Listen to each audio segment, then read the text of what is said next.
मैं तेरा बालक, मैं हूं पुजारी। मन का अत्यंत कातर भाव, अत्यंत करुण भाव, करुणा से यदि आप पुकारो तो वह दिन दूर नहीं कि हमारे भी जीवन में मैया का आगमन। ठाकुर रामकृष्ण देव को पूछा गया, बार बार पूछा गया कि ठाकुर आप रोज मां से बात करते हैं, आप रोज मां से संवाद करते हैं, मां आपकी हर बात सुनती है, मां आपको लाड लड़ाती है, आपने मां को वश कर लिया। आपने मां को वश कर लिया कैसे? ठाकुर ने एक साधन बताया।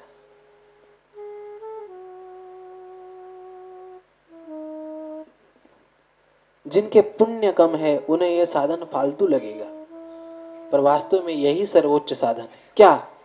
ठाकुर ने कहा कि मैंने केवल एक ही साधन किया, मैंने मां के लिए रोना आरंभ किया। बस एक साधन, मां के लिए रोना। इतना दिव्य चरित्र है। जब सायंकाल जब मंदिर की घंटा बजती तब ठाकुर मां के सामने जाके रोज चीखते कि मां आज भी तुमने मुझे दर्शन नहीं दिया, मेरे जीवन का एक दिन व्यर्थ गया, तुम मुझे कब मिलोगी? कृपा करो मां, दर्शन दो। केवल पुकार, केवल रुदन। ध्यान देना, केवल प्रेम के बल पर भगवान वश होते। केवल प्रेम के बल पर, ज्ञान से भगवान को वश नहीं किया जा सकता।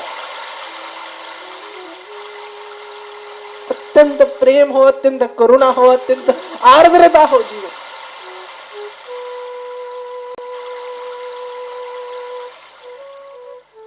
यह सर्वोच्च साधन। ठाकुर रामकृष्ण कहा करते थे कि 24 घंटे भी यदि कोई रो ले भगवान के लिए तो तत्क्षण भगवत प्राप्त। हमें धन के लिए रोना आता है, हमें पद के लिए रोना आता है, हमें मकान के लिए रोना आता है, हमें पुत्र पुत्रादियों के लिए रोना आता है, पर हमें कभी भगवान के लिए रोना नहीं आता।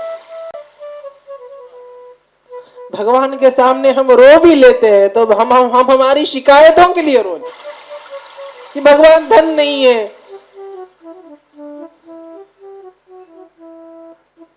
भगवान मुझे अभी तुम्हारे खिलौने नहीं चाहिए, मुझे तो केवल आप। छोटा बालक जब मां को पुकारता है तो मां खिलौने आगे कर देती है कि खेलो।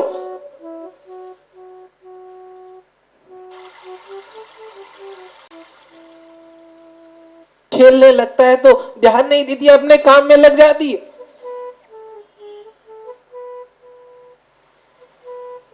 पर थोड़ी देर खेल के जब वो बालक कातर अंतःकरण से मां मां कह के पुकारता है और कोई बात सुनता नहीं, केवल रोता जाता है, तो मां को सब काम छोड़ के उस बालक की ओर आना पड़ता है। वैसे ही जब तक हम रिद्धि सिद्धि बड़ प्रतिष्ठा के खिलौने में खेल रहे हैं तो मां अपनी काम कर रही है, पर जिस दिन हम केवल मां के लिए तड़पेंगे, तड़पाहट, तिलमिलाहट जिस दिन हमारे अंतःकरण में आएगी, उस दिन उस मां को अनंत कोटि ब्रह्मांडों का काम बाजू में तार के आपने को दर्शन देने आना पड़ेगा।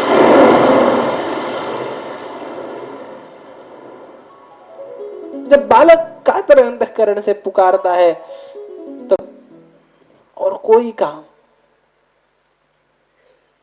सामने मां नहीं रखती, उसके लिए सब काम छोड़ के आ जाती। एक साधन, सर्वोच्च साधन, मां को पुकारना, मां के लिए रोना।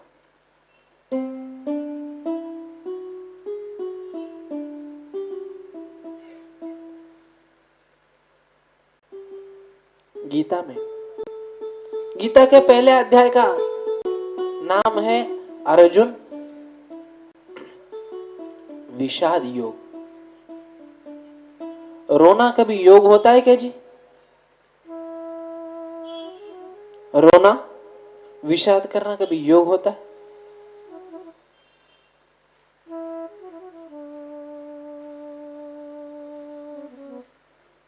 रोते तो हम भी है। अर्जुन के रोने को विषाद योग क्यों कह दिया?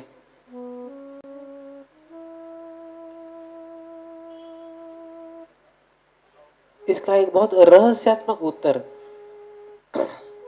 आलंदी के संत ज्ञानेश्वर महाराज जी ने दिया है। अर्जुन ने पहले अध्याय में कहा कि युद्ध होने से इतना पाप होगा, इतना अनाचार होगा, इतने लोग मरेंगे, पर अर्जुन को उस पाप की चिंता क्यों है? क्षत्रियों का कर्म है, करे, उस अर्जुन को उस पाप की चिंता क्यों है? ज्ञानेश्वर महाराज जी ने एक बहुत सूक्ष्म बात कही, अर्जुन के मन में चिंता है कि पता नहीं कितने जन्मों के पुण्यों के कारण मुझे कृष्ण की प्राप्ति हुई है, कहीं इस पाप के कारण मुझसे कृष्ण दूर न हो जाए, कृष्ण मुझसे दूर न हो जाए, इसलिए उसका विषाद है, इसलिए उसका विषाद भी योग बन गए। मुझसे भगवान दूर न हो, मुझसे ठाकुर दूर न हो, इसलिए जो किया गया रुदन है वह रुदन विषाद योग हो जाता। संतों का रुदन हमारे जैसे नहीं होता, हम भी रोते हैं और संत महात्मा भी रोते हैं। सर्वोच्च साधनों का मैंने आपको सार बताया, भगवान को पुकारना, भगवान के लिए रोना, भगवान के लिए छटपटाना।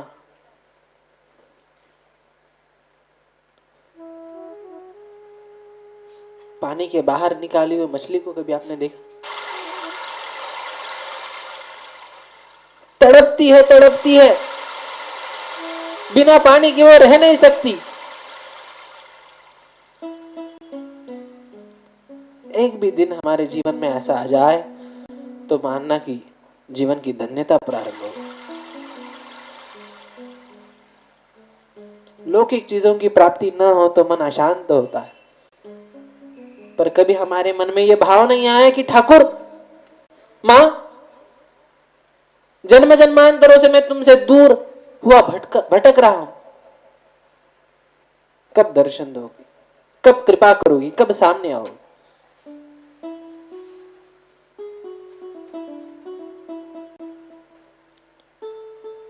यह भगवान को, मां को वश करने का उपाय है, और किसी प्रकार से मां को वश नहीं किया जा सकता। अनंत कोटि ब्रह्मांडों की वो स्वामिनी है, राजे राजेश्वरी, उसको कौन वश कर सकता है? पर उसे पागल जैसा पुकारने वाला, उसके लिए तड़पने वाला एक भक्त उसे वश कर लेता है।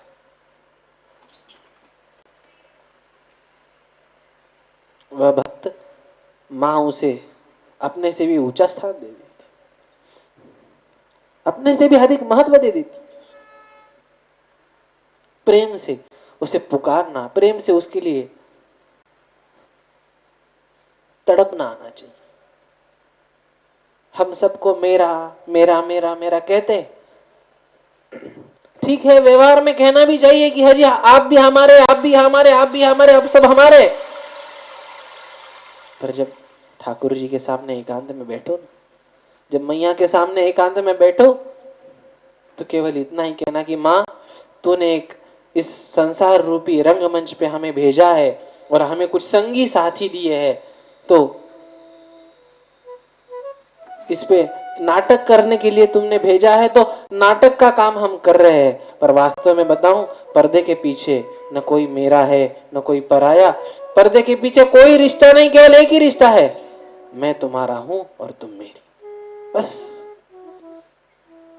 यही हमारा शाश्वत रिश्ता।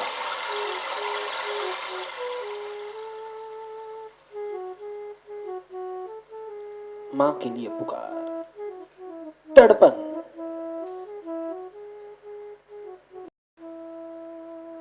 हम यंत्रवत पूजा पाठ कर लेते हैं,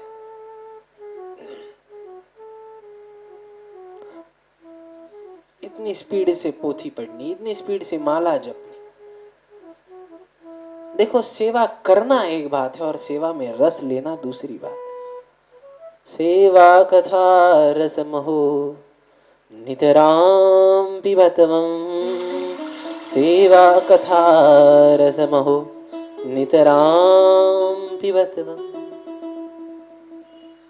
कभी ऐसा हुआ कि आप माला कर रहे थे, मालाओं की संख्या पूर्ण हो गई, पर आपको उठने का मन नहीं हो? मैं माँ की ओर निहारता रहूं, मैं माँ का ध्यान करता रहूं, मैं माँ के चरण कमलों का चिंतन करता रहूं, मैं माँ के साथ संवाद करता रहूं। जब यह दिन आएगा उसी समय अपने जीवन की सार्थकता समझ।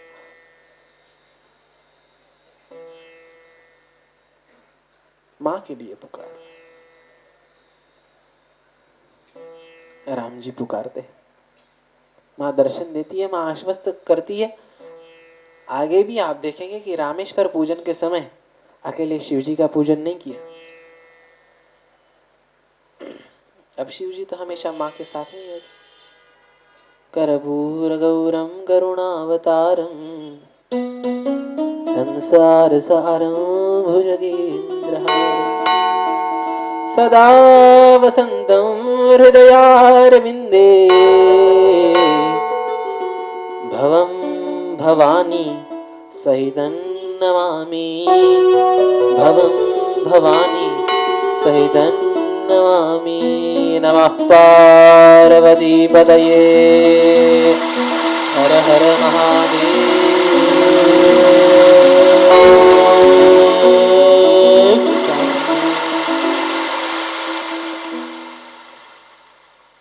मां के साथ सांब सदाशिवाय नमः अंबाया सहितमिति सांबा।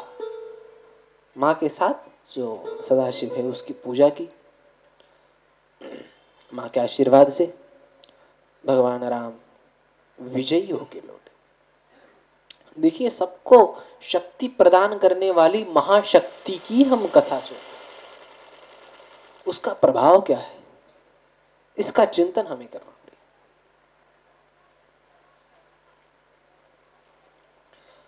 युद्ध हुआ,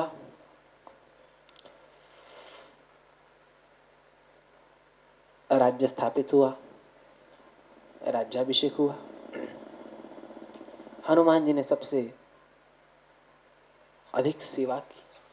हनुमान जी को बल कहां से प्राप्त हुआ जी? हनुमान जी को बल मां से प्राप्त हुआ। गोस्वामी जी राम भक्त है या नहीं? गोस्वामी जी, तुलसीदास जी राम भक्त है। उन्होंने क्या कहा? अष्ट सिद्धि नव निधि के दाता असवर दीन जानकी माता। जानकी नाथा भी कह सकते थे, राम भक्त हैं, जानकी नाथा क्यों नहीं कहा? असवर दीन जानकी माता अष्ट सिद्धि नव निधि के दाता निधि के दाता असवर दीन जानकी माता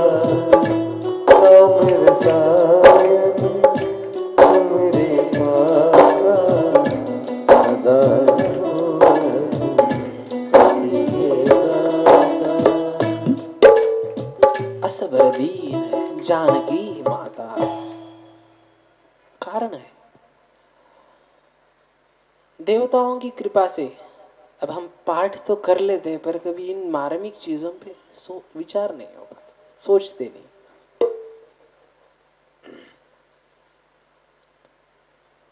देवताओं की कृपा से सिद्धियां प्राप्त हो जाती है, पर हनुमान जी की विशेषता क्या है? अष्ट सिद्धि नव निधि के दाता। अर्थात हनुमान जी के पास तो 8 सिद्धियां है ही, पर दूसरा भी यदि कोई चाहे तो हनुमान जी उसे भी दे सकते हैं। अपने पास होना एक बात है और दूसरे को देने की सामर्थ्य प्राप्त होना दूसरी बात है या नहीं? भिन्न भिन्न बात है। तो देवताओं की कृपा से आपको स्वयं को सामर्थ्य प्राप्त हो सकती है, पर दूसरों को सामर्थ्य प्रदान करने की शक्ति तो मां की कृपा बिना प्राप्त नहीं हो सकती। हनुमान जी के पास स्वयं तो सिद्धियां है ही, पर जानकी माता से उन्हें यह वरदान प्राप्त हुआ है कि वो दूसरों को भी दे सकते। विशेषता सप्तशती में बहुत सुंदर कहा है। रोगान शेषानपहंसि तुष्टा, रुष्टा तु कामान सकलान भीष्टा, त्वामाश्रितानान्न विपन्नराणाम्, त्वामाश्रिताय श्रयतां प्रयान्ति, त्वामाश्रिताय श्रयतां प्रयान्ति। मां, तुम्हारे जो शरण में आ जाते हैं, तुम्हारी जो उपासना करते हैं, तुमसे जो एकनिष्ठ हो जाते हैं, उन्हें तो किसी की शरण लेनी ही नहीं पड़ती, पर वह दूसरों को भी शरण देने के योग्य बन जाते हैं। इतना सामर्थ्य मां की उपासना। आपने कभी महाभारत का प्रसंग सुना जिसमें भीम और हनुमान जी की भेंट हुई? लंबा प्रसंग है, विस्तार नहीं करूंगा। वनवास के प्रसंग में भीम की हनुमान जी से भेंट हुई। हनुमान जी से मिले, पर शुरू में पहचाना नहीं, बाद में पहचान लिया। भीम ने प्रणाम किया। भीम ने इच्छा व्यक्त की कि मुझे तुम्हारा विराट स्वरूप देखना है हनुमान जी, कृपा करके हमें आपका विराट स्वरूप दिखाइए। तो हनुमान जी ने दिखाया, घबरा गए। महाविकराल, भीष्म, रौद्र, किसी के भी आप चरित्र में भगवान के किसी भी विराट रूप का प्रसंग पढ़िए, तो जिसको दिखा है वह घबरा गया। इसलिए अपने प्यारे भगवान ही ठीक है, करुणा में, प्रेम मूर्ति। भीम ने, अब वहां पे बहुत लंबा चौड़ा संवाद हुआ है, एक ही वाक्य बताता हूं। भीम ने पूछा कि हनुमान जी, त्रेता युग से लेके अभी तक आप वैसे के वैसे बलवान हैं, आप में वृद्धावस्था नहीं, आपकी सारी शक्तियां वैसी के वैसी जागृत है, यह कैसे संभव हुआ? हनुमान जी ने उत्तर दिया, यह केवल और केवल मां जानकी की कृपा से संभव है, मां शक्ति की कृपा से यह संभव है।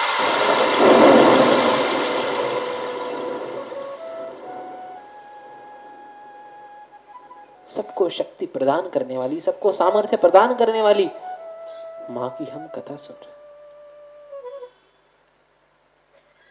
राम जी का राज्याभिषेक हुआ। अद्भुत रामायण में कथा थी।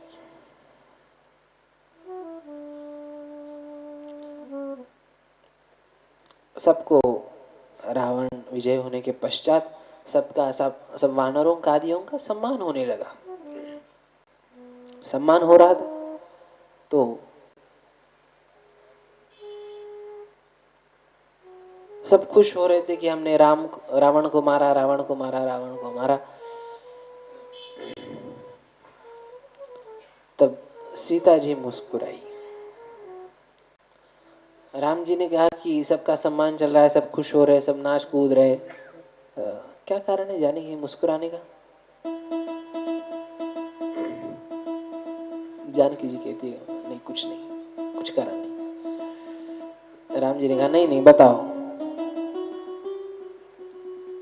मैया ने कहा, अभी आपको इतनी खुशी हो रही है दशमुख रावण को मारने के कारण, पर पाताल में एक सहस्रमुख रावण भी है जिसका नाम महारावण है। राम जी ने कहा, क्या? कोई बात नहीं, उसे भी मार देते। जानकी जी ने कहा, तैयारी से जाना, महारावण है। महाराज जोरदार तैयारी की गई। अयोध्या की सेना, जनकपुर की सेना और सुग्रीव जी की सेना, विभीषण जी की लंका में जो बचे हैं उनकी सबकी सेना, सारी सेना को इकट्ठा करके फिर उसकी ओर चढ़ाई। अब वो महारावण, अब जब उसने बंदर भालुओं को और इन सब सेना को देखा, हंसने लगा। उसने कहा कि पहले तुम सब मुझ पे प्रहार कर लो, फिर मैं करता हूं।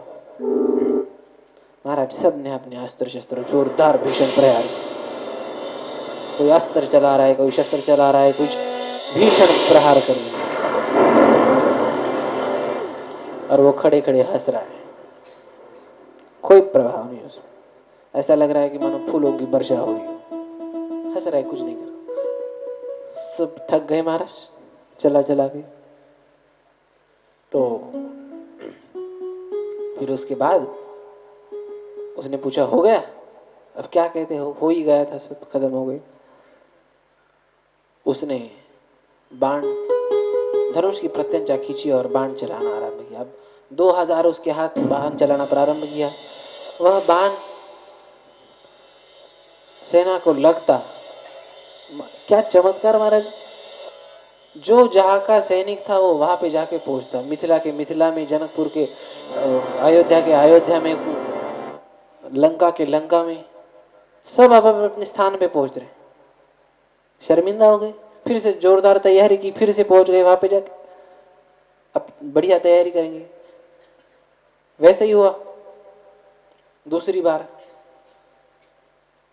फिर उसने बाण चलाए, फिर सबके सब अपनी जगह पे पहुंच गए। ऐसे बाण चलाता कि महाराज होम डिलीवरी हो जाती। अब अपनी जगह पे आके सब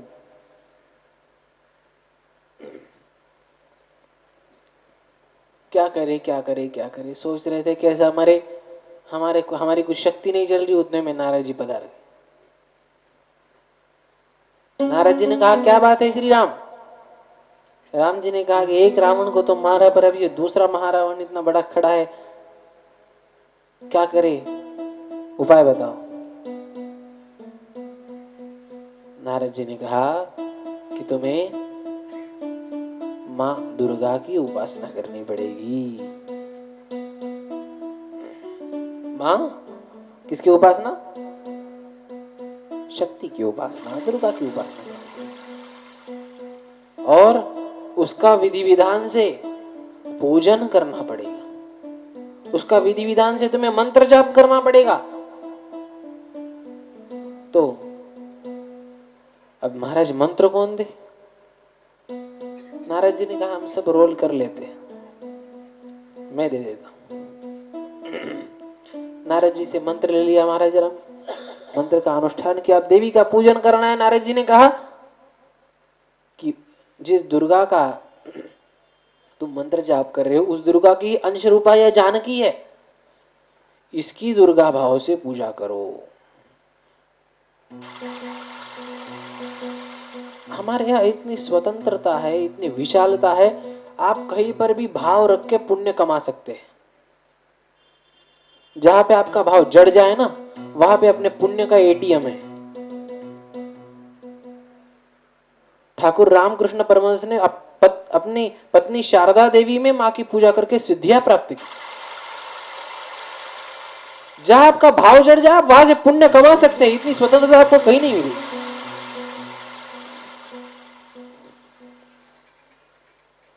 राम जी ने कहा, ये तो हमारी पत्नी।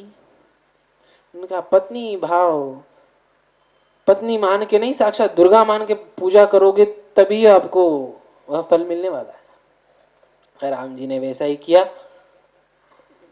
दुर्गा के रूप में ध्यान लगाया और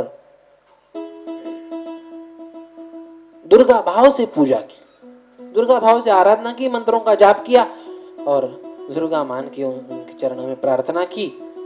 मां ने आश्वस्त होकर आशीर्वाद दिया कि अपना रूप बदल के, भीषण रूप धारण करके मां उस महारावण का भी नाश कर देती। मां की शक्ति से सब होता है। सब में जो शक्ति है वह मेरी मां है, दुर्गा मां है। हमने पहले देखा था आप कमजोर हो जाए तो आप क्या कहते हैं? मैं विष्णुहीन हूं, मैं शिवहीन हूं। क्या कहते हैं? मैं शक्तिहीन हूं। ठीक है ना? सब में जो शक्ति है वही मां दुर्गा है, सबको वही प्रदान करती।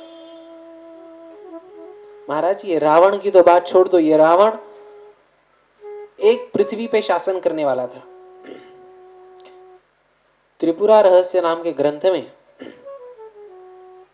एक भंडासुर नाम का असुर, बहुत माने चिंतनीय ग्रंथ है, पर अब काठिन्य है, सामान्य लोग अक्सर पढ़ नहीं पाते।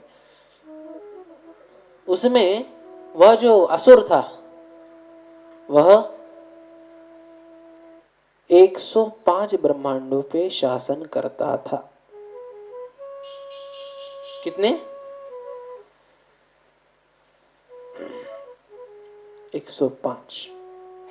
ये रावण तो बेचारा एक पृथ्वी पे कर रहा है, 105 ब्रह्मांडों पे शासन।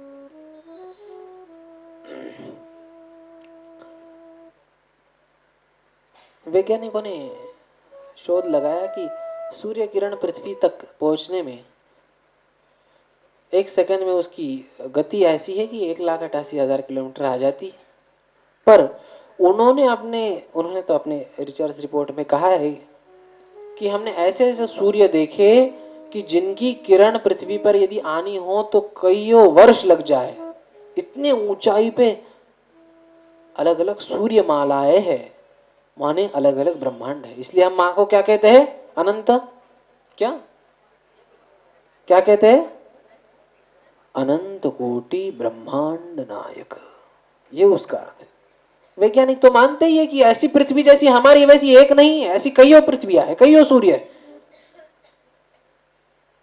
यह असुर 105 ब्रह्मांडों पे शासन करता, मां ने उसका वध किया। जो काम किसी से नहीं होता अल्टीमेटली वह शक्ति करा देती, छोटी छोटी चीजों में, बट मां प्रयोग नहीं करती बड़ी चीज। राम जी ने भी किस प्रकार से मां की आराधना करके शक्ति प्राप्त की, राज्य प्राप्त किया, इसका वर्णन हुआ। उसके पश्चात मां किस प्रकार से ज्ञानियों की भी बुद्धि को परिवर्तित कर देती है, इसका वर्णन कर रहे हैं। देखिए कई बार ऐसा होता है कि कुछ अघटित घटना हो जाती है और हम सोचते हैं अरे ये तो कितना नेक आदमी था, कितना समझदार आदमी था, कितना बुद्धिमान मनुष्य था, इससे इतना खराब काम हो गए। कभी सोचा भी नहीं था कि ये तो इतना शांत था, ये इतना क्रोधी कैसे हो गया, इतना सज्जन था, इतना दुष्ट कैसे हो गया। ऐसा हो जाता है लोगों से। कल हमने सुना था किसी को ऊंचा उठाना है तो और किसी को नीचा गिराना है तो मां क्या करती है? बताओ क्या करती है? उसके बुद्धि को श्रेष्ठ बना देती है और उसके बुद्धि को नीच बना देती। विनाश काले विपरीत बुद्धि, यह फर्क है।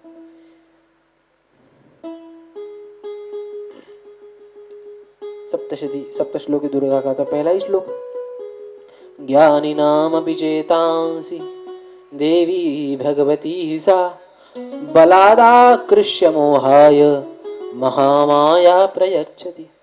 सामान्य जनों की बात क्या, बड़े बड़े ब्रह्म ज्ञानियों की भी बुद्धि को बलात् आकर्षित कर देने वाली मेरी मां की शक्ति। ज्ञानी नाम अभी चेतांसी देवी भगवती सा बलात् आकृष्य मोहाय। इसलिए हम तर्क करते कि इतने बड़े आदमी से ऐसा काम कैसे हो सकता है, पर मां क्या करे? बुद्धि।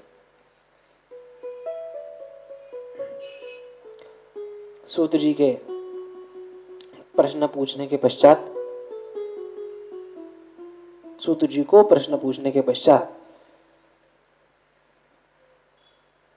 सूत जी आगे कहते हैं कि ये माया के प्रभाव से स्वाभाविक है मुनीश्वर। एक बार हुआ ऐसा, च्यवन ऋषि भ्रमण कर रहे थे किसी तीर्थ में। स्नान करते समय नाग ने खींच के पाताल लोक में उन्हें लेके गए। ऋषिवर अत्यंत डर गए, पर डर के भी भगवान का ध्यान किया। वो सर्प विषयहीन हो गया। उस सर्प का कुछ प्रभाव, उस सर्प से कुछ हानि ऋषि की नहीं हुई। ऋषि पाताल लोक पहुंच गए।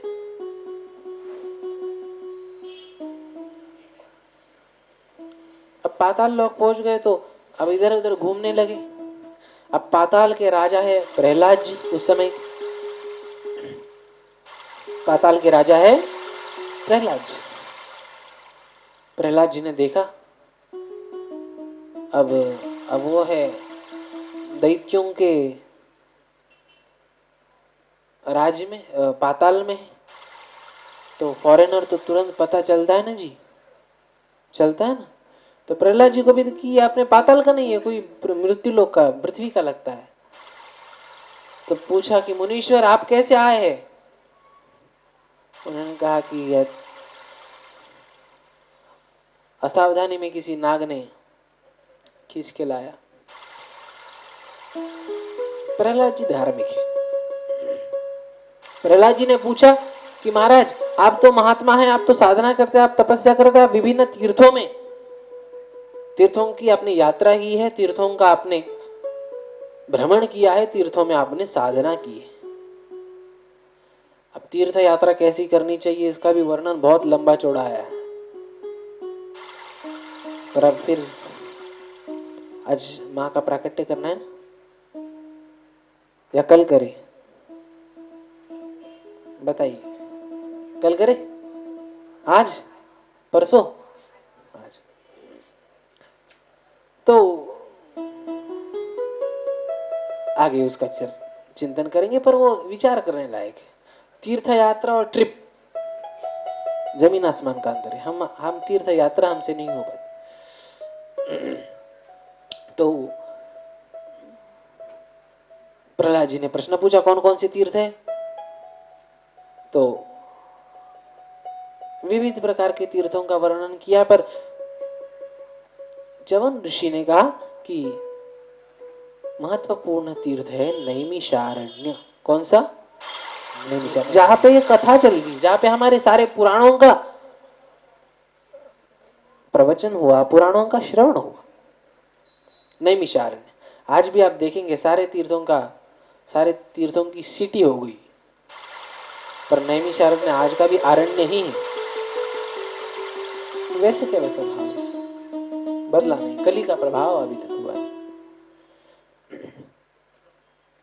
तो प्रहलाद जी को भी इच्छा जागृत हुई कि हाँ हमें भी जाना चाहिए। प्रहलाद जी ने तुरंत निश्चय करके अपने सारे साथियों को भी ले लिया और तीर्थ यात्रा के लिए चल पड़े नैमिषारण्य को दर्शन के लिए। और नैमिषारण्य के दर्शन के लिए चले तो प्रहलाद जी को अत्यंत आनंद हो रहा था। वहां जाएंगे, वहां पे मौज मस्ती नहीं, वहां पे जाके दर्शन करेंगे, भगवान का जप करेंगे, भगवान का ध्यान करेंगे। अच्छा, प्रहलाद जी ने क्या कहा अपने सारे साथियों को कि चलो आज हमें भगवान के दर्शन करने जाना है। अब वहां भगवान प्रत्यक्ष थोड़ी ना है, भगवान के जाएंगे वहां भगवान की मूर्ति का दर्शन करें। पर जो वास्तविक भक्त है वो मूर्ति नहीं देखता, वो मूर्ति में भगवान को ही देखता है। संतों की दृष्टि, धर्मात्माओं की दृष्टि, पवित्र आत्माओं की दृष्टि, दिव्य आत्माओं की दृष्टि ये होती। प्रहलाद जी चले अपने साथियों के साथ, वहां गए और वहां गए तो भ्रमण किया, दर्शन किया दिव्य मंदिरों का, भिन्न भिन्न स्थानों का। और फिर दर्शन करने के पश्चात देखा तो कुछ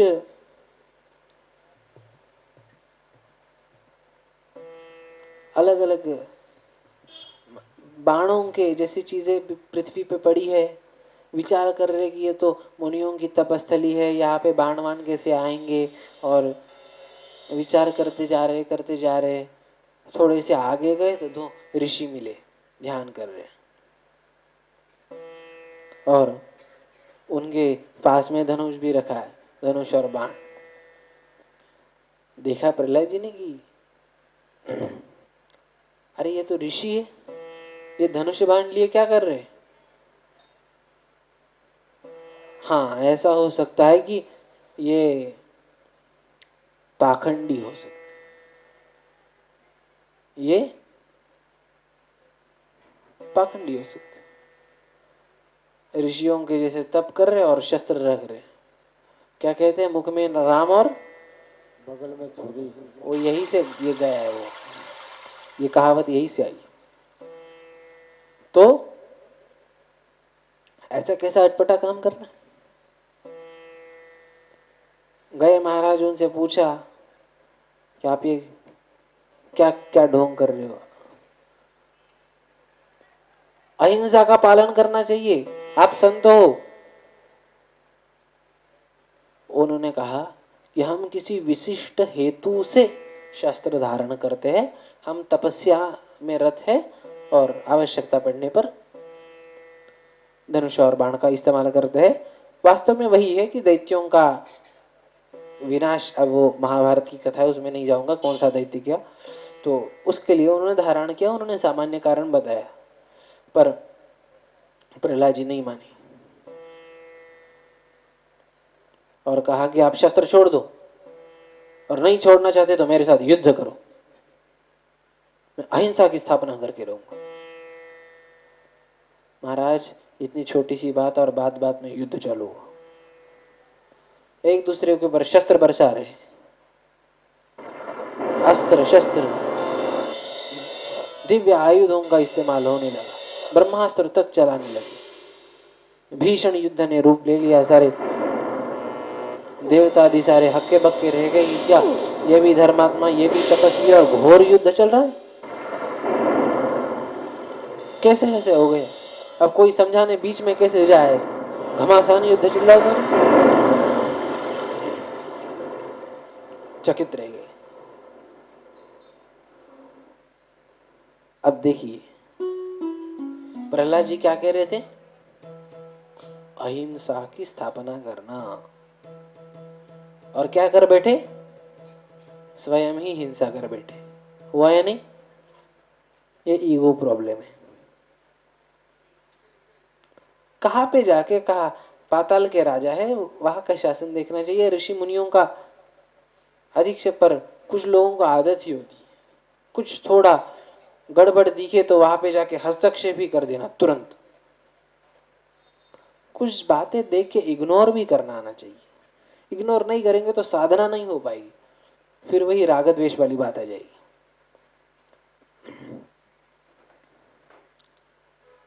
भगवान नारायण वहां पे आए और कहा कि प्रहलाद, तुम उन्हें कभी भी जीत नहीं सकते, ये मेरे अंश है, तुम अहिंसा की स्थापना करने आए थे और क्या कर बैठे, प्रणाम करो और चले जाओ।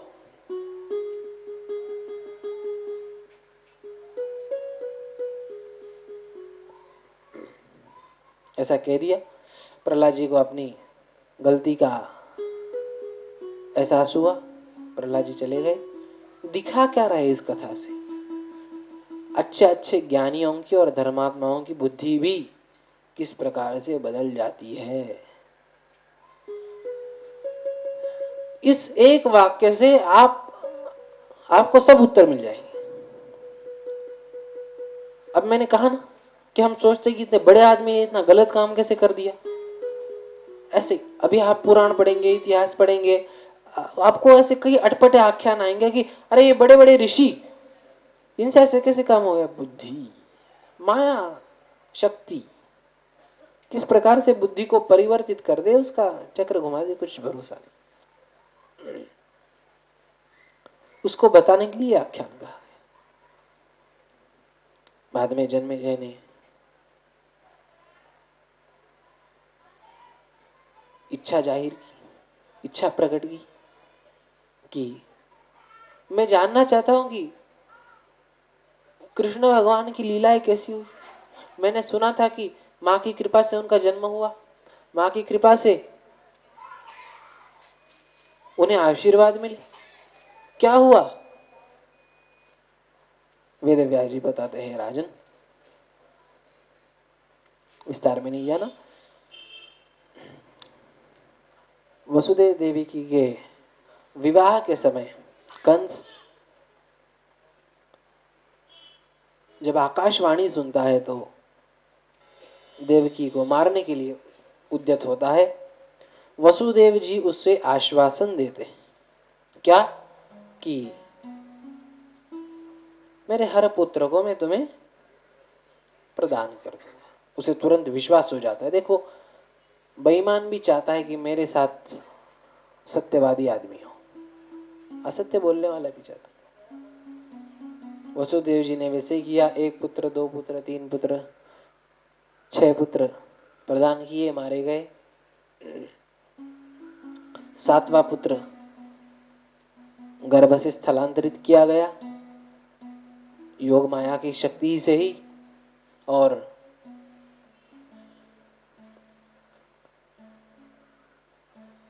कंस आदियों को लगा कि गर्भपात हो गए। 8वें का जब जन्म हुआ तो स्थलांतरित कराया गया वहां पे गोकुल में, और गोकुल में कन्या का जन्म नंद बाबा यशोदा के घर में सुंदर कन्या का जन्म हुआ। और कन्या फिर जब वसुदेव जी ने अपना पुत्र गोकुल में रख के कन्या मथुरा में ला रहे थे तो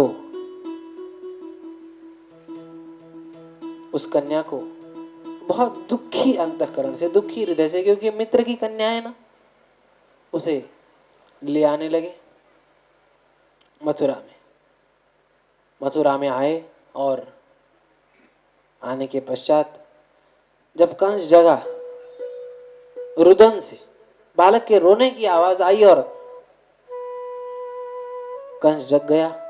जिस प्रकार से उसने पैर को पकड़ के घुमा के पटक के पत्थर पे 6 बालकों को समाप्त किया था, वैसे ही समाप्त करना चाहा, पर वह कोई सामान्य बालिका नहीं थी। आकाश में दिव्य उड़ के दिव्य जगदम्बा के रूप में उन्होंने प्रकट हुआ। जगदम्बा का दिव्य दर्शन हुआ। नंद गोप गृहे जाता यशोदा गर्भ संभवा ततस्तौ नाशयिष्यामि विंध्याचल निवासिनी देवी प्रपन्नार्ति हरे प्रसीद प्रसीद मातर जगतोऽखिलस्य प्रसीद विश्वेश्वरि पाहि विश्वम् त्वमीश्वरी दे विचराचरस्य त्वमीश्वरी दे विचराचरस्य। दिव्य माँ के दिव्य झांकी का दर्शन हुआ, माँ के दिव्य स्वरूप दर्शन हुआ। आइए हम भी माँ के दिव्य स्वरूप का दर्शन कर लें। साचे दरबार की सब भक्तों को आशीर्वाद देने के लिए, सब भक्तों के पापों का नाश करने के लिए मां साक्षात हमारे साथ विराजमान है। सभी भक्त प्रार्थना पूर्वक मां से निवेदन करेंगे, शुभ आशीर्वाद मां का प्रदान, शुभ आशीर्वाद लेंगे।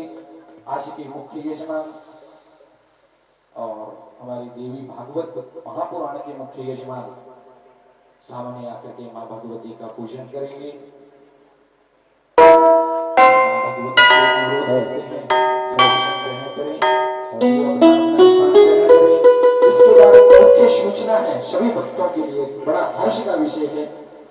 जिस व्यक्ति ने कर्मठ होकर के, कर्मनिष्ठ होकर के इस भागवत के आयोजन को यहां तक पहुंचाया,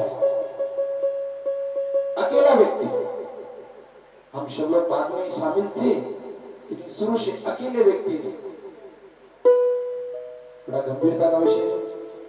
सोचते थे, आते थे मंदिर में, कहते थे कि भागवत महापुराण का आयोजन करना। क्यों? जब शादी का आयोजन करना हो तो सबसे सलाह लेने की आवश्यकता होती है ना। एकदम से यदि कोई शादी करे तो अचंभा हो, इतना बड़ा प्रोग्राम कैसे हो रहा है। इसी प्रकार जब भागवत का विचार आया, श्री देवी भागवत महापुराण का विचार आया, और एक ही व्यक्ति करवा रहा है, मतलब कर्मठ होकर के, और वही श्री वेद माता गायत्री मंदिर का नाम रख के, अपना नाम रख के नहीं, मंदिर का नाम रख के प्रार्थना लेकर के आया मां भगवती के शरणों में कि ये मेरा परम संदेश है मां को, कि मेरा ऐसा विचार है, मैं ऐसा करवाना चाहता हूं। अकेला कर्मिष्ठ, वो कहते हैं ना, मनुष्य जब चाहता है तो पत्थर भी पानी बन जाता है।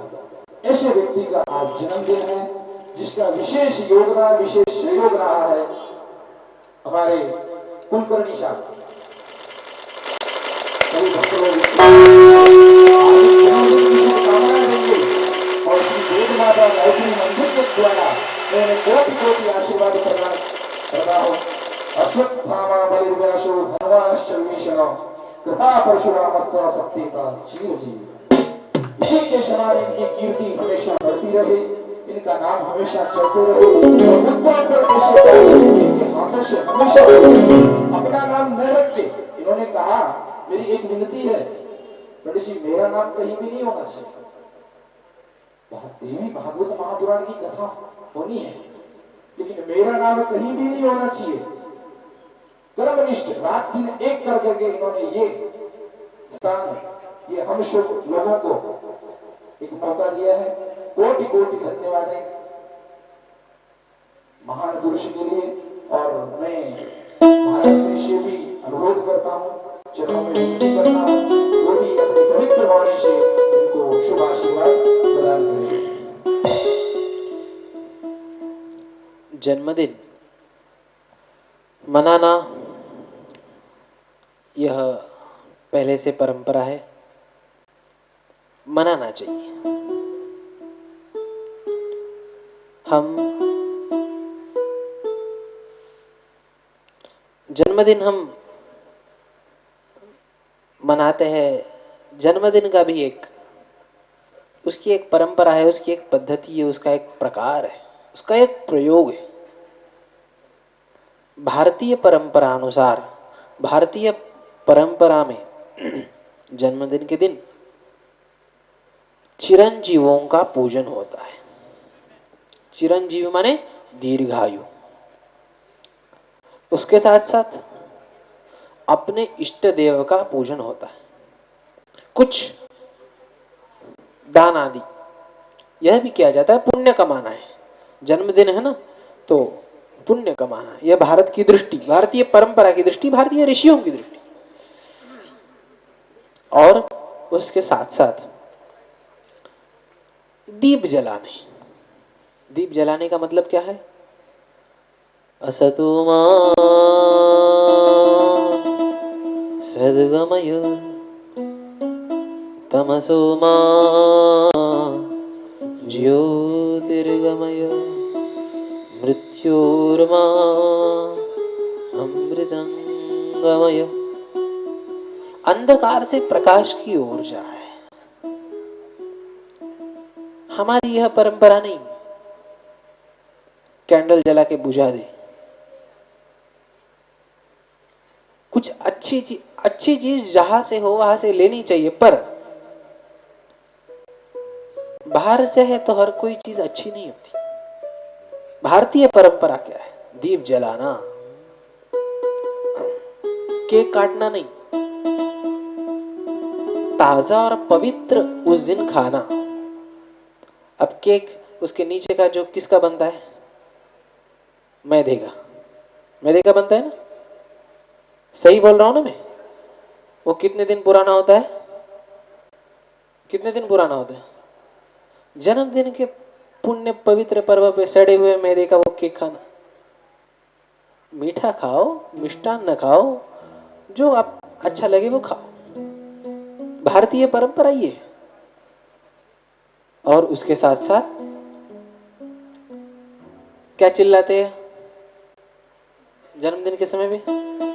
जोर से ये नहीं चिल्लाना, हमारी परंपरा का एक गीत है। आइए बोलेंगे।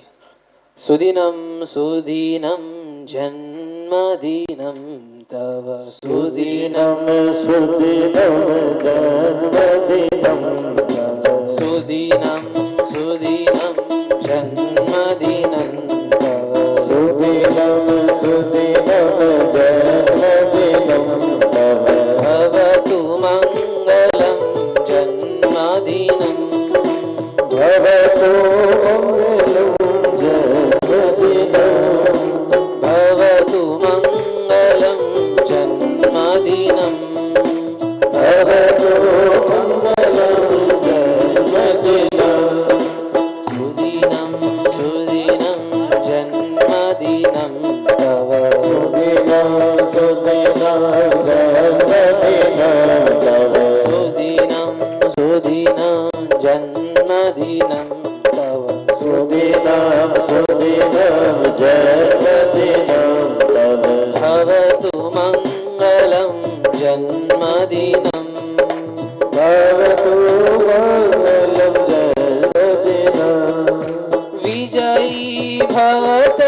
इसलिए दोहराया जा रहा है कि आपको याद कराना है, कल पूछने वाला हूं। सुदीनम सुदीनम जन्मदिन तव, सुदीनम सुदीनम जन्मदिनं तव, सुदीनम सुदीनम सुदीनम सुदीनम जन्मदिनं तव, भवतु मंगलम जन्मदिनं, भवतु मंगलम जन्मदिनं, भवतु मंगलम जन्मदिनं, भवतु मंगलम जन्मदिनं, भवतु मंगलम जन्मदिनं, भवतु मंगलम जन्मदिनं। जन्मदिन मंगल हो, जन्मदिन मंगल हो, जन्मदिन मंगल हो, जन्मदिन मंगल हो। इस प्रकार से बधाई देना, इस प्रकार से गीत गाना, यह हमारी परंपरा है। समझे? आशीर्वाद देना, आशीर्वाद देना, मंगल गीत गाना, यह हमारी परंपरा है। जो हमारे आचार्य विनोद पंडित जी ने कहा वह यथार्थ में सत्य है। बहुत मेहनत, बहुत कष्ट, अब उन्होंने कितना उठाया है ये बहुत से मुझे पता है, और कुछ तो मेरे छाने छाने मुझे पता भी नहीं है, पर उन्होंने मुझे सख्त नियम में बांध रखा है कि मेरे बारे में कुछ बोलना नहीं। पर फिर भी इतनी ही मैं माँ से प्रार्थना करूंगा कि माँ उन्हें दीर्घायु, सद्बुद्धि प्रदान करे और निरंतर उनकी बुद्धि धर्म में स्थित रह के यह लौकिक और पारलौकिक कल्याण कराए। बोले साचे दरबार की जय।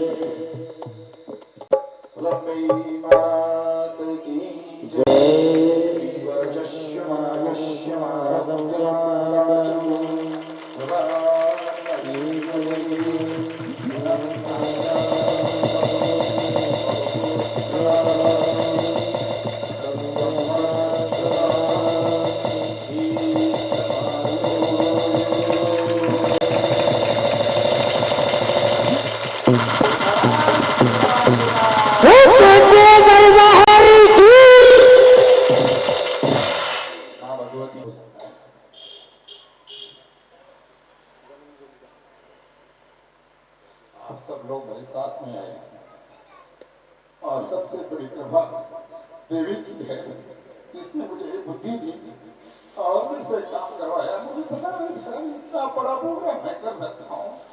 तो मैं सब आप सब लोगों का आभारी हूँ कि आपने ये बड़े प्रोग्राम को इतना सक्सेसफुल बनाया। Thank you very much.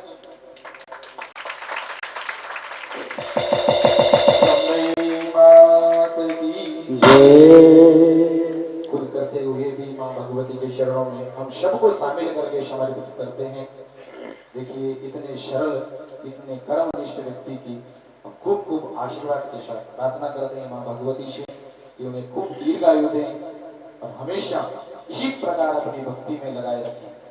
इसी के साथ पंचम दिन की कथा में आगे बढ़ते हैं। गोपाल कृष्ण भगवान की। जब भगवान श्री कृष्ण का तो जन्म हुआ, पर उससे पूर्व वसुदेव और देवकी जब 6 पुत्र मर रहे थे, तब संकट में थे और क्या करे, किस प्रकार से मरते हुए पुत्रों को बचाए, इस चिंता में। तो उतने में नारद जी आ गए और नारद जी आने के पश्चात नारद जी से वसुदेव जी ने प्रार्थना की, उनसे उपाय पूछा और उपाय पूछ के जब उन्होंने कातर अंतःकरण से उन्होंने जब उपाय पूछा, तो नारद जी ने कहा यदि आपको इस संकट से उबरना है तो आपको मां का नवरात्रि का अनुष्ठान, मां की साधना करनी पड़ेगी। कुछ समय बाद गर्गाचार्य जी महाराज आए, वसुदेव जी के कुल पुरोहित।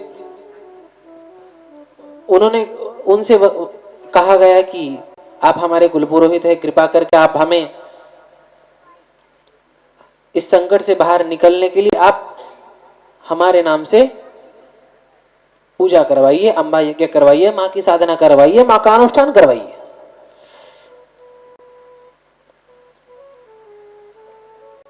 अब वसुदेव जी ने तो कहा मैं कारागृह में हूं, महाराज आपको ही करना पड़ेगा।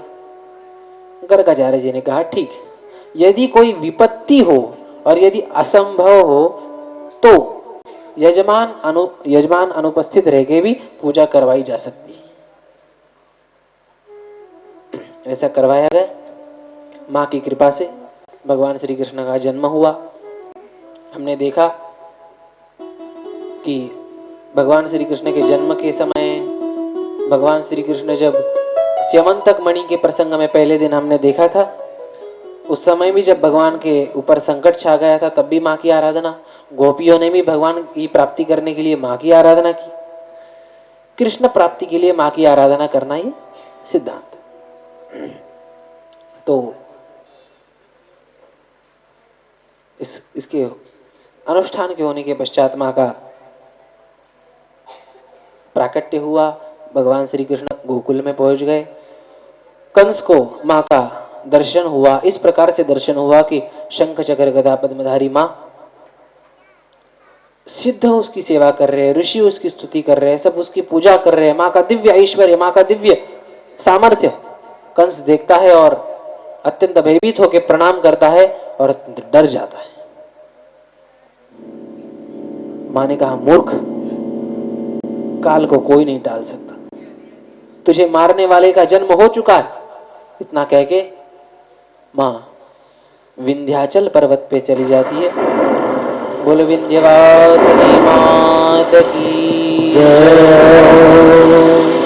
विंध्याचल पर्वत पे चली जाती है। वहां पे पर्वत पे जाके मां का निवास, उसकी कथा आगे आएगी। भगवान श्री कृष्ण की बाल लीला संपन्न होती है। भगवान श्री कृष्ण धर्म की स्थापना, असुरों का, दुष्टों का संहार करने में लगते हैं। यदि आप देखें तो आपको ध्यान में आएगा, ठीक है हम राधा कृष्ण, बंसी वाले कृष्ण, बाल कृष्ण, लड्डू गोपाल, सबकी आराधना करना अच्छी बात है, बहुत अच्छी बात है, पर कभी कर्मयोगी कृष्ण की ओर भी देखना चाहिए। राजसूय के पांडवों का इतनी बड़ी इवेंट थी वर्ल्ड की, सारे विश्व के सब राजा आके उनके चरणों पे समर्पित थे। बड़ा आयोजन था, सबको अलग अलग काम बांटे गए। कृष्ण क्या करते, साधु ब्राह्मणों की झूठी पत्तल उठाने का काम स्वयं की ओर लेते और बाकी का सब काम दूसरों को बांटते। वह यह सिखाना चाहते हैं कि कोई काम छोटा नहीं होता, कोई काम बड़ा नहीं होता। जो अपने हिस्से में आए उसे को ही पूजा मान के किया जाए तो work is worship. Adarsh, servant leadership का आदर्श। आपको दो ऐसे उदाहरण मिलेंगे।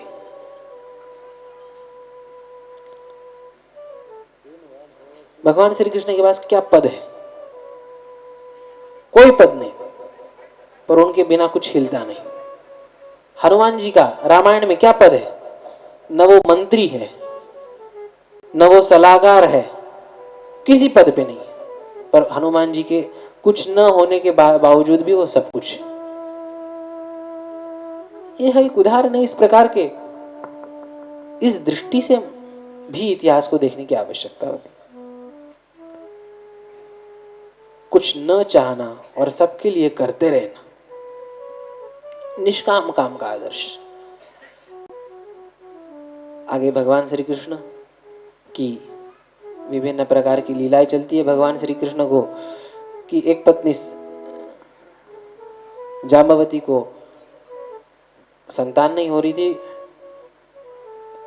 भगवान श्री कृष्ण ने तप किया, शंकर जी का, शक्ति और शिव दोनों की उपासना करके वरदान प्राप्त किया, दुष्टों का संहार किया। मां की दिव्य शक्ति से, मां की दिव्य, भगवान की जो दिनचर्या, भागवत दिनचर्या का वर्णन भागवत में कर रखा है।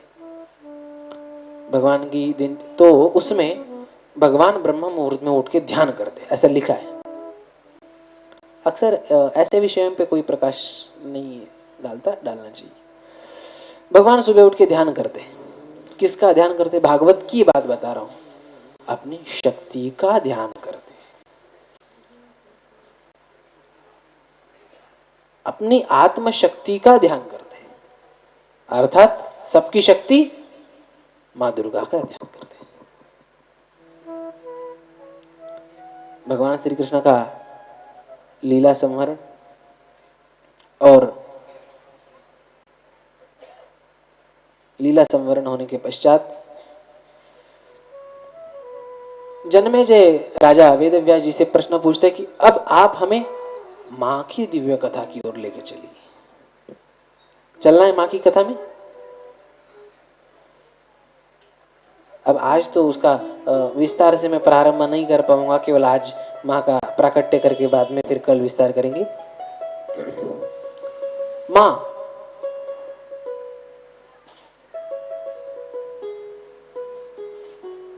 मां का प्राकट्य एक विशिष्ट अवस्था में होता है। महिषासुर नाम का एक राक्षस दैत्य जो किसी से भी नहीं मरता, तप करके वरदान प्राप्त करता है कि मैं किसी पुरुष से न मरूं, और कोई स्त्री उतनी सामर्थ्य संपन्न नहीं होती कि वो मार सके। देवता जाते हैं मां की शरण में, मां के दरबार में। शरणागत दीनार्द परित्राण परायणे सर्वस्यार्ति हरे देवी नारायणी नमोस्तुते, नारायणी नमोस्तुते। मां की दिव्य स्तुति करते हैं, मां की शरण में आते हैं।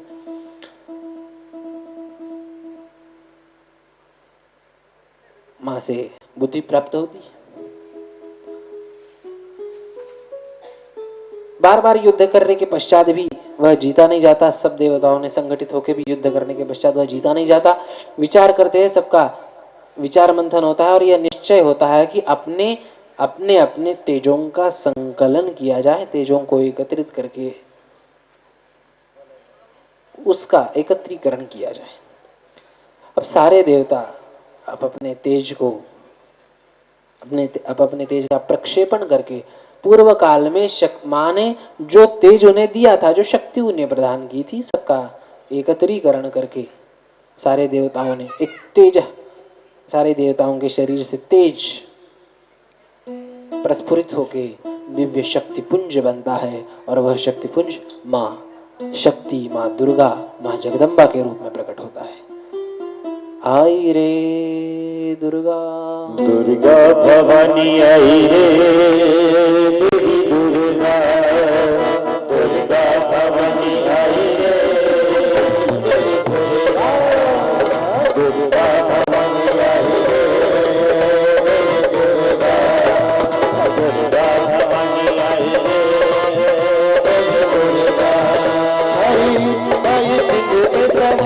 आई तेज बेशुमार, आई सिंह पे सवार छाया तेज बेशुमार, आई सिंह पे सवार छाया तेज बेशुमार, आई सिंह पे सवार छाया तेज बेशुमार।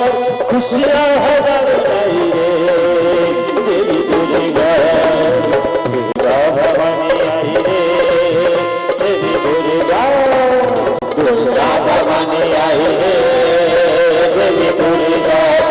आई सिंह पे सवार छाया तेज बेशुमार, आई सिंह पे सवार छाया तेज बेशुमार, आई सिंह पे सवार छाया तेज बेशुमार, आई सिंह पे सवार छाया तेज बेशुमार। अजी खुशियाँ हो गई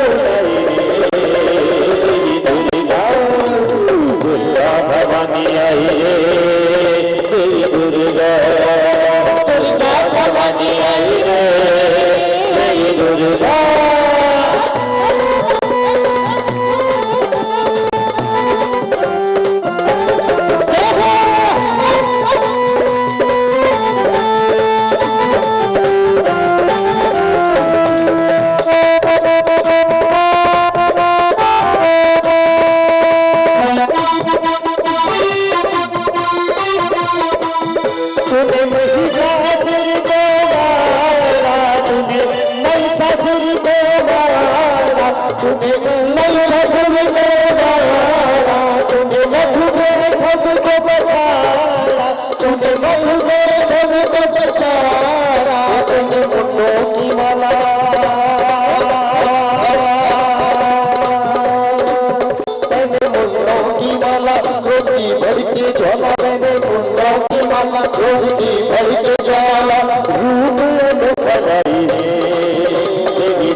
खुशियाँ हो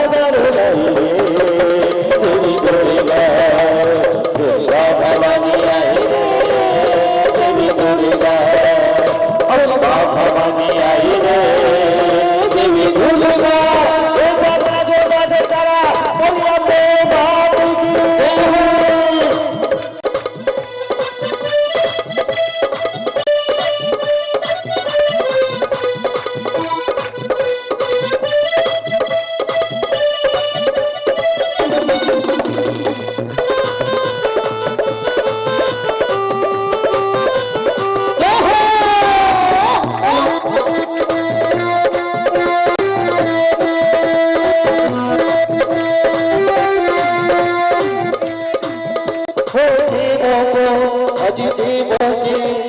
देवों के दुख में तारे हैं, देवों के दुख में तारे हैं, शुंभ निशुंभ संहारे हैं, शुंभ निशुंभ संहारे हैं। देवों के दुख में तारे हैं, देवों के दुख में तारे हैं, आज शुंभ निशुंभ संहारे हैं, शुंभ निशुंभ संहारे हैं।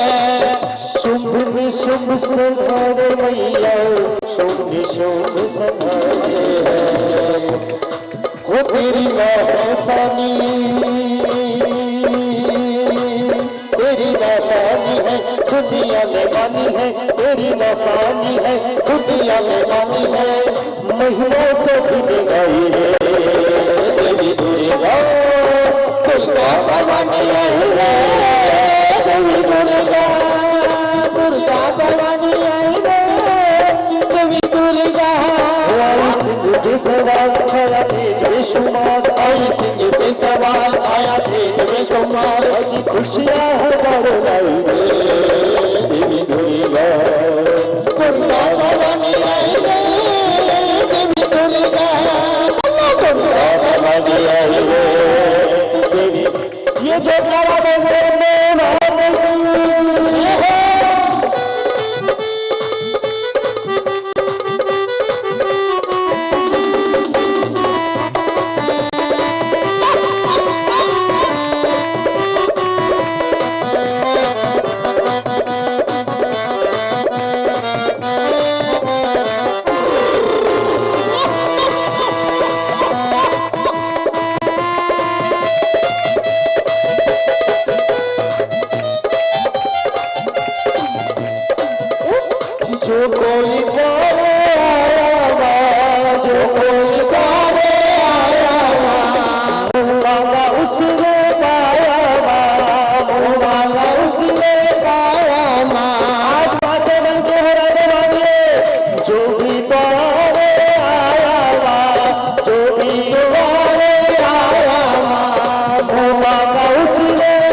बेशुमार आई सिंह पे सवार आया तेज बेशुमार रूप मुखलाई रे देवी दुर्गा दुर्गा भवानी आई रे देवी दुर्गा दुर्गा भवानी आई रे देवी दुर्गा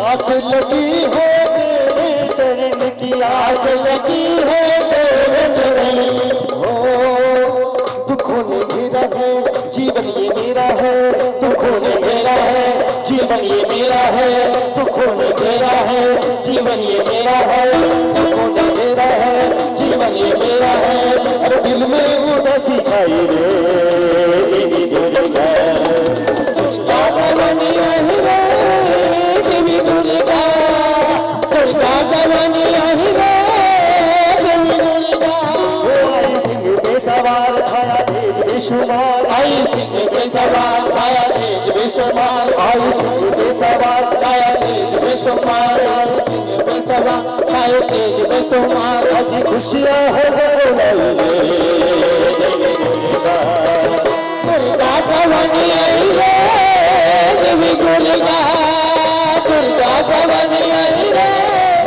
देवी दुर्गा देवी दुर्गा देवी दुर्गा देवी दुर्गा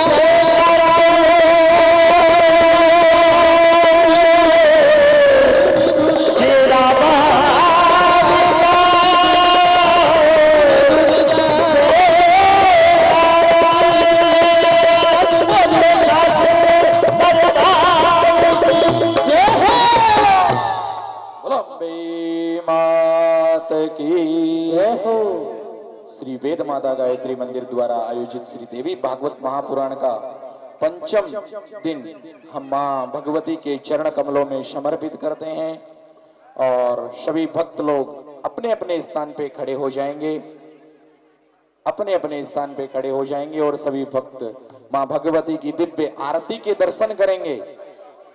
मुख्य यजमान पोथी यजमान जो श्री देवी भागवत के मुख्य यजमान हैं, आज के जो मुख्य यजमान हैं वो आगे आ जाएंगे। बाकी सभी भक्त लगण खड़े होकर के दर्शन करेंगे। सभी भक्तों के लिए एक विशेष सूचना है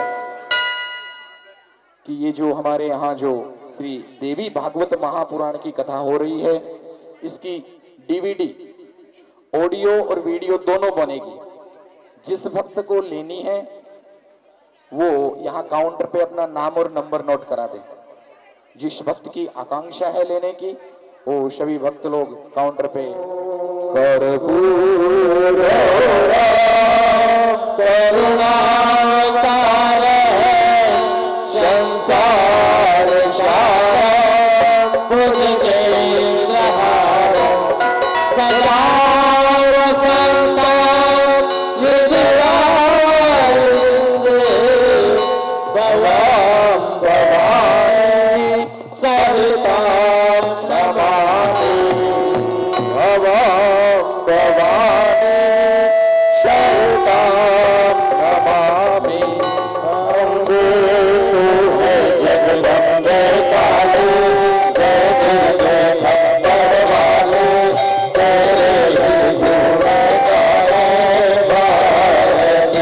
ओ मैया हम सब उतारे तेरी आरती। अम्बे तू है जगदम्बे काली जय दुर्गे खप्पर वाली तेरे ही गुण गाए भारती। हो मैया हम सब उतारे तेरी आरती। जग के भक्त जनों पर भीड़ पड़ी है भारी, तेरे जगत के भक्त जनों पर भीड़ पड़ी है भारी।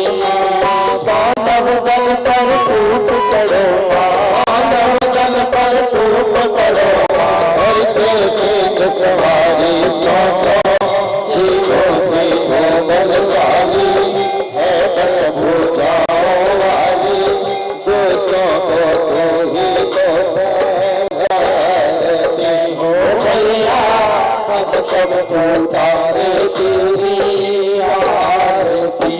वंदे सोहे जगदम्बे काली, जय दुर्गे खप्पर वाली, तेरे ही गुण गाए पारती हो भैया, हम सब उतारे तेरी आरती।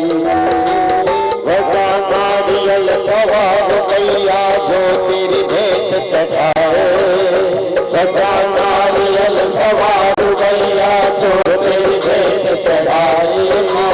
उस पर माता कृपा करे है, उस पर माता दया करे है, जो तेरा भोग लगाए अम्बे सोहर जगदम्बे काली, जय दुर्गे खप्पर वाली, तेरे ही गुण गाए पारती हो भैया, हम सब पुकारे तेरी आरती। माँ बेटे का है इस जग में बड़ा ही निर्मल नाता, माँ बेटे का है इस जग में बड़ा ही निर्मल नाता।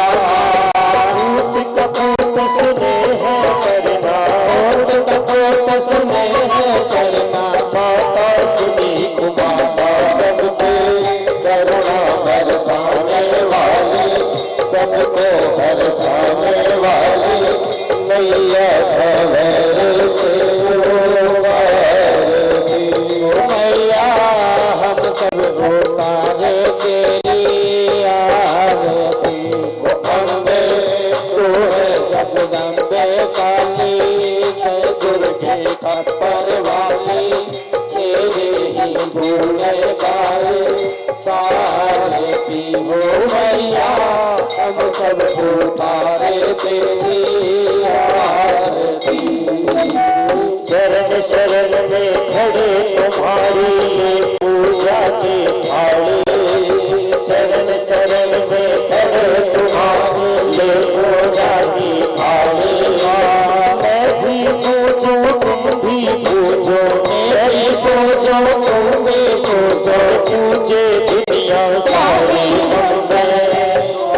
जगदम्बे काली, जय दुर्गे खप्पर वाली, तेरे ही गुण गाए भारती। ओ भैया हम सब उतारे तेरी आरती। नहीं मांगते धन और दौलत ना चांदी ना सोना, नहीं मांगते धन और दौलत ना चांदी ना सोना। हम तो मांगे माँ तेरे रंग में, हम तो मांगे माँ तेरे रंग में, एक छोटा सा सोना सबके करुणा बरसाने वाली, विपदा में पाने वाली, सतियों के सत्य भारती। ओ भैया हम सब उतारे तेरी आरती। अम्बे सोहे जगदम्बे काली, जय दुर्गे खप्पर वाली, तेरे ही गुण गाए भारती। ओ भैया हम सब उतारे तेरी आरती।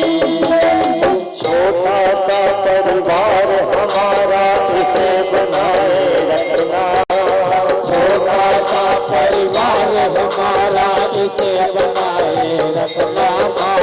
इस बगिया में सदा खुशी के, इस बगिया में सदा खुशी के फूल खिलाए रखना। तू है जगदम्बे काली, जय दुर्गे खप्पर वाली,